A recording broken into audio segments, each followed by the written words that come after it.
Hi, welcome to the Mom Files, Moments of Motherhood podcast, a place where the hard things have room to exist without shame. If you're a mom, you'll get realistic routines, gentle validation, and encouragement to try new things. We're here to be your village, a judgment-free zone for modern motherhood. Take what fits for you and leave the rest. We're happy you're here. Let's jump in.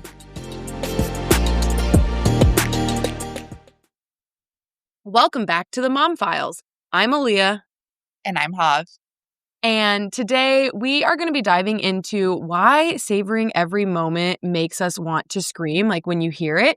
Because let's be real, some moments are exhausting, they're messy, and anything but this like magical vibe that, people always talk about. And so I know most of us are already trying to do our best already.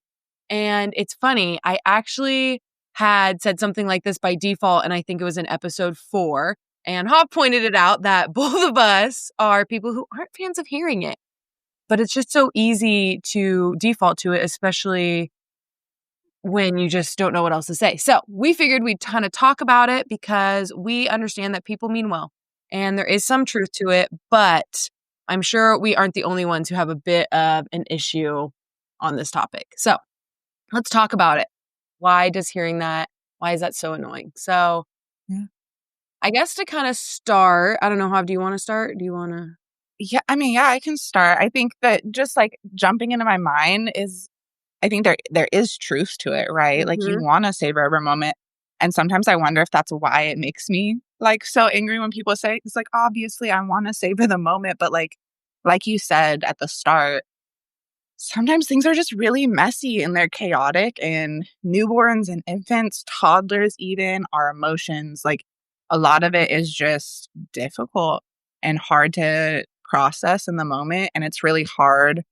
And there's a lot of guilt that comes with being in that moment and being like, well, I should savor every moment, but like, I'm so tired or I need a break. And I think a lot of what we're trying to combat in our podcast is that we can have two emotions at once. I can want to savor something and I can also want it to end. You know what I'm saying? Like, we can want the teething and the crying to end and not be able to savor every single little moment.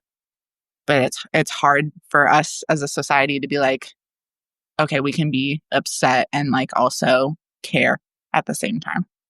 Yes, 100%. And I was going to like kind of talk about this later, but I actually am glad you brought it up because I think a big part of it is that negative feelings make people uncomfortable. Yeah. Like I know, and that includes me, like it, like with death or when someone's like sad, it's like a lot of people just don't know how to respond to uncomfortable like emotions. Yeah. And so I think we tend to kind of try and relate or bring something positive to help, but we all know that it doesn't always help. And then, like I said, that's why I put myself in that category, because sometimes I'm like, oh, I don't know what to say, so I'll try and make you feel better. Right. But that's not exactly. Sometimes we don't want that. Like, I know for me, sometimes I'm like, let me feel like shit. Like, it's right. Okay. Well, and I'm working a lot on big emotions. Always will be. Always am. But I think that's one thing like I'm trying right now with toddlers and with Azzy, like acknowledging her feelings and them being valid. And I think, like we all know, a lot of us adults don't know how to emotionally regulate, and it's really difficult. And I think there is a little part to it where we're just, when somebody says, oh, just like say, it's gonna blow by so fast, just savor it. Even though it's rough, just savor it. And you're like, okay, but we're not acknowledging my feelings at all. Like there is no sense of being like, okay, just savor it. That makes me feel like it's okay for me to be upset. It just makes me feel worse because of course I want to savor it. Right. Tired, boss. Yes. And I do think that's a big part of like that toxic positivity, because it does minimize the hard parts and the silent struggles. Mm-hmm. And like I said, that's why I say I struggle with it, like when I'm talking to other people, because it's just so easy to be like, I like being optimistic and positive, but I also like room to rant. And I think sometimes we forget to leave that room to rant. Like, yeah. It's okay to feel like both. Like you said, like you can have, like we can be angry and still be like, oh, I enjoy it. Right. Well, too, I think, and I sometimes I might even go a little further on the opposite spectrum of when people are like, "Oh, like this is being difficult," and I'll literally just be like, "Yeah, dude, it sucks." Mhm. Does that like validate people's feelings? Hopefully a little bit, but like you said, I think when it gets uncomfortable, also like when somebody's talking to you about their kids, you also don't ever want to make them feel like you don't ever want to make them feel like you don't care about their kid. So being okay with all of the negative too, I feel like sometimes is like, okay. It's like when somebody talks bad about their sibling. It doesn't make it okay for you to talk bad about their sibling, right? Like that's my brother. I can talk crap, but you can't. So sometimes I think about that too, because I'm like, okay, well, we do also want to like encourage the positivity, like you said. Like I want to be positive, but I think you make a good point of like there is a part where it becomes toxic positivity because we're not acknowledging people's feelings and like we can. I mean, and it's also okay to just not like a phase. Mhm. Like I mentioned, the teething phase that is hard. You're not getting any sleep. Your kid is crying 24/7.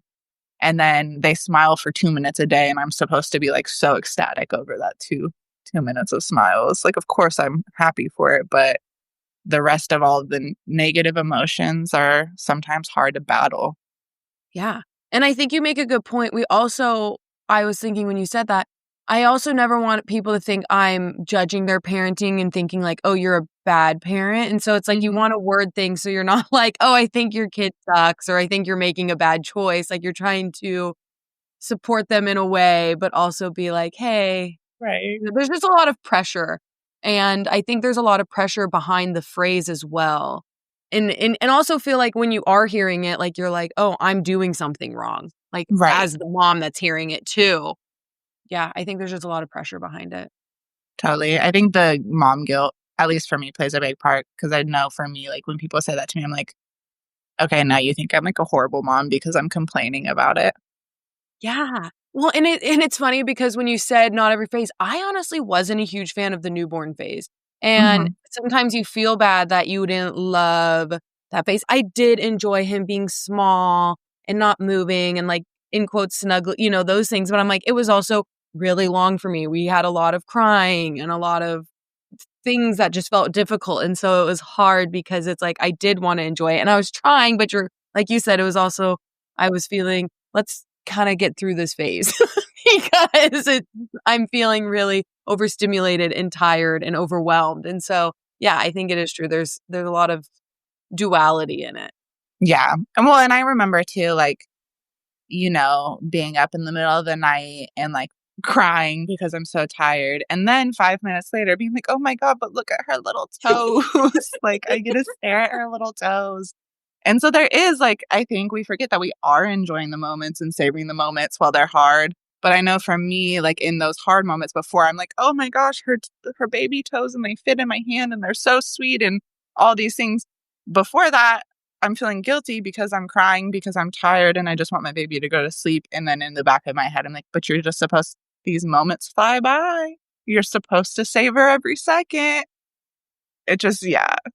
And I think you actually make a really good point is how do we know we're not savoring the moment? Like we keep telling ourselves, Mhm. but I'm like, maybe you are. And like you said, just because you are having a little bit of guilt and stuff doesn't mean you aren't loving it. Because I know I did love being in those moments, even though I wasn't loving it. And so I think that's a Right. good point that like who we don't have there's no scale. Like there's no formula of what it means to be fully in the moment or like that you weren't enjoying it. So yeah, I think that's a good point that maybe you are and Yeah. but you're still allowed to feel shitty sometimes or like have those feelings. That's a really good point that I didn't even think about, but that is true. I mean, like I said, I'm crying because I'm tired, but then I'm also like, oh, little baby toes.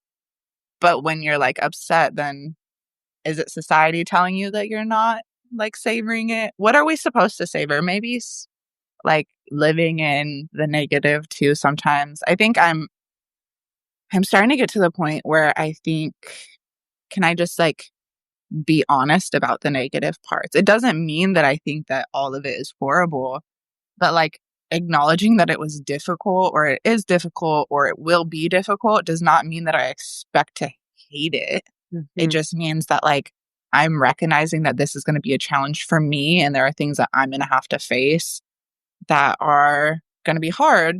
And when we're in that newborn phase, like, it really is hard. It's Mhm. difficult, and savoring, like, learning how to, like, get okay with going through the difficultness and savoring it at the same time.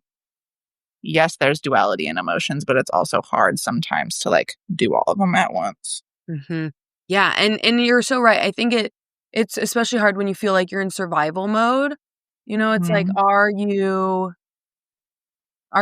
you just don't know if you're savoring it because you just feel so overwhelmed and stuff. But yeah, I think it's a good point. And I think as you were saying that, I felt like I'm starting to right now starting to process, like, I do have complexities and feelings, and all of those feelings do wrap up those moments. Yeah, And I'm like, so, I am enjoying, like, even right now, like, Dash is in the middle of getting his molars. It's been a little rough, but I'm still loving the phase that we're in right now. I love this age. He's so fun. Like, it's just, but I'm, like, still struggling a little bit because I'm still getting a little less sleep. It's been a little cranky modes, things like that. But I'm yeah, like, and so I just feel like I'm like, but to me, that is kind of life, where all of those feelings wrapped up, that complexity that kind of is making our motherhood and, like, our journey. Like, yeah. that's just part of it. Yeah.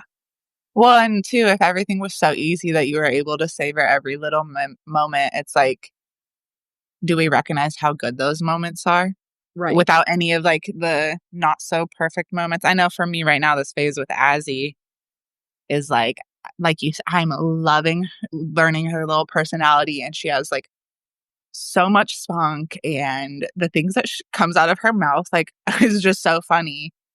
And I am totally saving that, but, like, 5 minutes later, it comes along with a tantrum and an attitude and, like, all these things that I'm like, I just wanna figure out, but I don't necessarily clump those together, like, thinking about the newborn phase, I remember loving the naps, the contact naps and Mhm. everything.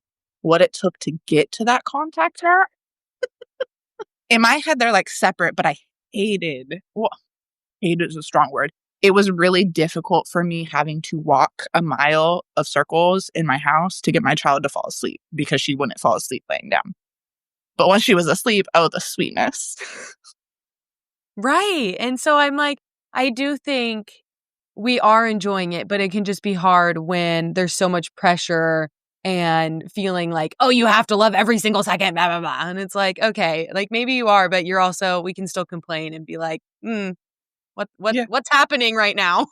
right. Well, I think that goes into, like, what we've talked about in episodes before of, like, can I just complain without having to put in this huge, like, I feel like I'm writing a book and I need to put in the first pages, "Just so you know, I love my child and I love her at this stage, but just let me vent for a second." Like, Yes, we don't want to feel like we're constantly justifying. Like, you can just have those feelings.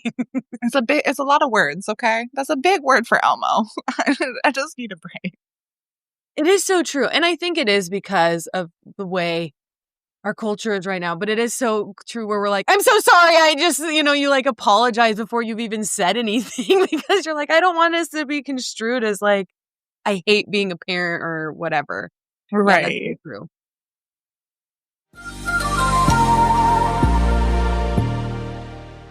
Do you have a podcast and a pile of laundry staring you down?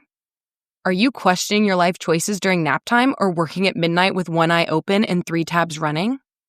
Yeah, same. We've lived that chaos. Hey, still living it. That's why we offer podcast editing and post production services for the moms who have things to say, but zero time to do all the things. Let us help you get your voice out there without losing your mind, your message, or your weekend. Think less burnout, more snuggles. Less tech stress, more talking to your audience in peace. Interested? Tap the link in the description to learn more. Plus, we offer free discovery calls, no pressure, just real talk to see if we vibe. Let's make podcasting easier because you're already doing enough.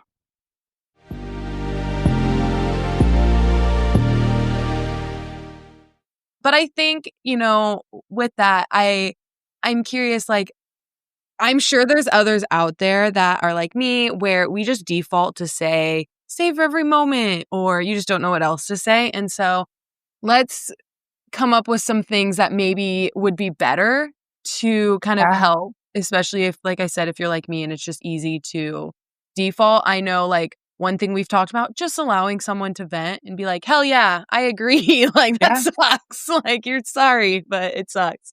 And then the other one for me is just like, reminding them it is okay if the stage feels hard, because sometimes there is just moments that are difficult, and just let them feel it. Yeah.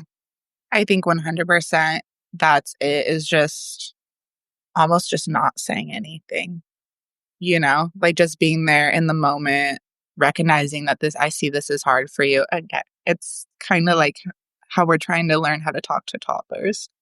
That is really difficult. That's really hard to be going through. You're doing a great job raising your child to the best of your ability, or not even you're doing a really great job. I know this is hard. I think just acknowledge it. Let me be mad for a second.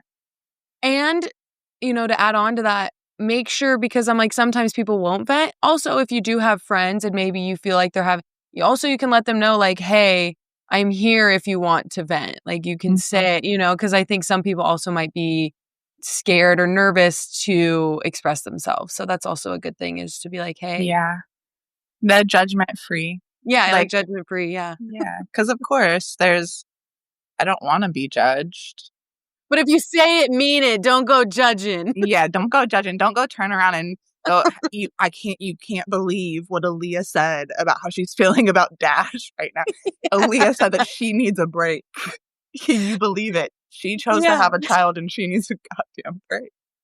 So I'm like, be encouraging, but Yeah. mean that. Like, yeah. Yeah. I mean, and it's like your family. Your relationships with your friends. You know what they need to hear. Me and Aleea are very candid with each other.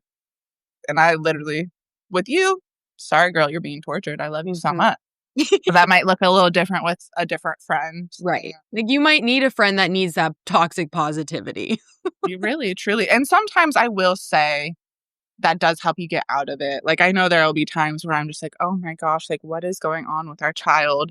And then sometimes Tony and I will like step to other parents and we're like, hey, like, this, and they'll literally be like, okay, yep, I hear you.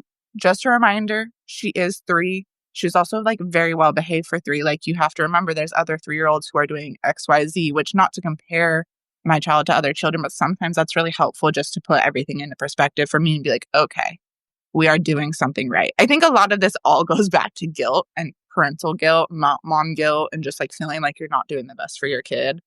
So not a negative, like, why are you complaining? You're doing a good job. She's a good kid. But like, yeah, that's hard. I'm just a reminder, like, you are doing a really great job. Yeah. And I actually think that, like you said, things that also helped me that you said is like, yes, this sucks right now, but that doesn't mean it can get better down the road. Like, you still gave some light. So it's like, okay, I'm feeling like validated my feelings, but I also am looking hopeful, because maybe this Yeah. won't go on forever. Like, it's kind of like a multiple, like, yeah, that really does suck, but there is some light, even if I haven't found it yet. That can be hard too, though, because I know for me, Mhm. like, oh, it's going to get better. I'm hoping it was a little different for you because I know that I tried to be like, okay, like, it did suck for a long time, but now she's 2.5 and she's able to understand this more. This is what's working for me. So like, maybe you can try that. But I know for a lot of times people were just like, it'll get better. When? How? What's going to get better? The sleep's going to get better. Me just not caring is going to get better. Like, what's going to get better? Because it's different for every kid. There's 4-year-olds who are still contact sleeping. My 3.5-year-old, she was sleeping by herself and sleeping through the night for like a year. And now she's split nights every night and just wants like constant contact. And is that age appropriate? Absolutely. Is it difficult for me because I got used to having some like peace at night? Yeah, it is. But telling me that it's going to get better, thank you. I now know that it will, but I feel like or at least I try whenever I'm like, it will get better. I'm like, okay, like, yes, this is really hard. Eventually, you'll notice the signs for when you can start changing things. Now, I hope I never pressure you to feel like you need to do anything.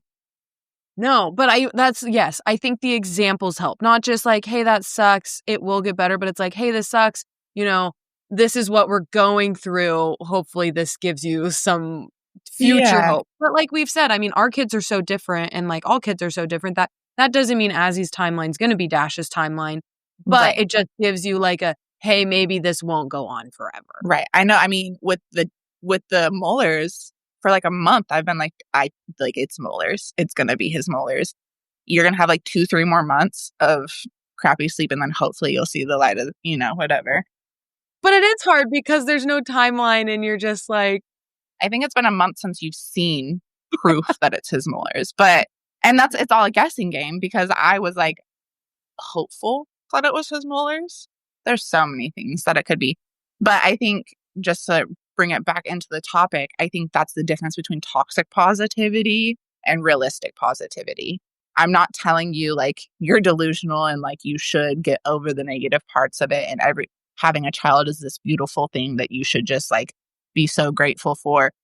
Yes, it is, but we can be positive without being overly just like ignorant to somebody's feelings. I like the realistic positivity. If it's not a term, we're coining it right now. But I think that, yes, 100%. I think you couldn't have said it better. And I think that kind of takes us in to just kind of wrapping up this topic, which, it's a reminder like you're human.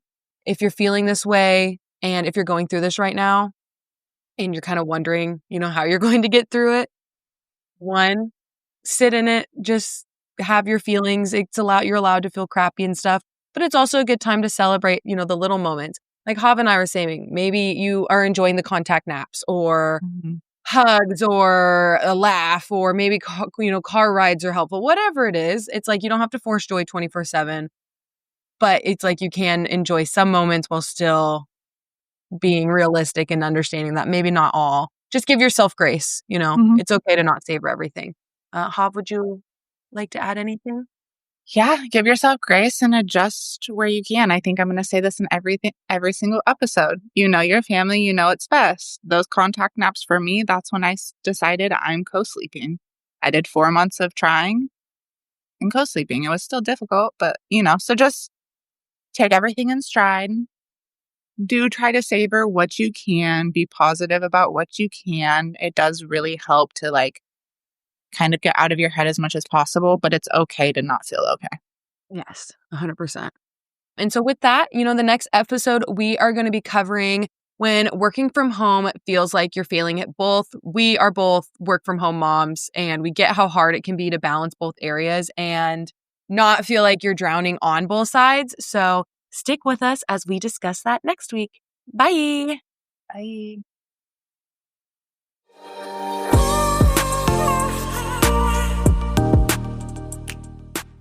Thanks for sharing your time with us today. We're so glad you're part of this messy, beautiful village. If this episode made you laugh, cry, or feel just a little more human, pass it on to a mom friend who needs it too. And hey, if you haven't already, hit subscribe and leave us a review. It helps more moms find the show and gives us a tiny dopamine hit. Let's be real. Until next week, keep the kids alive and your coffee hot, or at least reheated once.